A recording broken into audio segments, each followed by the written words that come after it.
जो हमने कर्म किए होते हैं वैसे ही हम फल पाते हैं। जैसे कबीर जी ने भी कहा है कि बोया पेड़ बबूल का तो आम कहाँ से पाए। तो जिस तरह से हमारे कर्म होते हैं, हमने जो कर्म अपने पास्ट में किए होते हैं वैसा ही फल हम फ्यूचर में और प्रेजेंट में पा रहे होते हैं। और अगर हम प्रेजेंट में अच्छे कर्म करेंगे, अच्छे बीज डालेंगे तो अच्छे ही फल फ्यूचर में हमें मिलेंगे।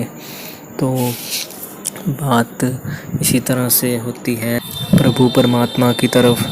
अगर हमने प्रभु परमात्मा का दिन रात ध्यान किया होगा तो फ्यूचर में हमें जब इस जीवन को समाप्त करके जाना होगा अपने परमार्थ की ओर, तो तब जाकर हमारे हिसाबों को देखा जाएगा।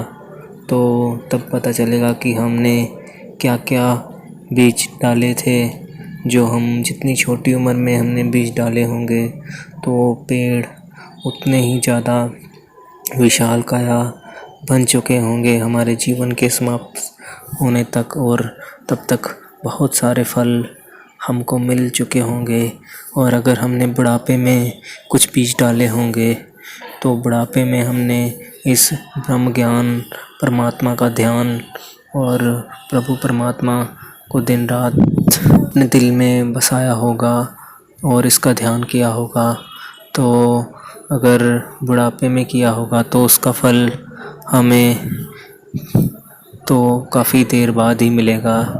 तो इसका कहने का मतलब तो ये है कि बचपन और जवानी में हमें भगवान का जो सिमरन और ध्यान हर समय ऐसे होना चाहिए ताकि अपने आने वाले जीवन में हम बहुत सारे जो फल प्राप्त कर सकें।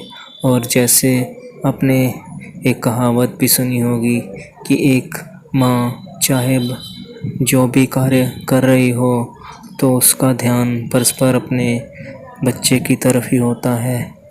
तो इसी प्रकार अगर हम लोग भी अपना ध्यान परमात्मा की ओर ही लगा के रखें, प्रभु परमात्मा का ध्यान तो हर समय अपने बच्चों की तरफ हमारी तरफ ही होता है।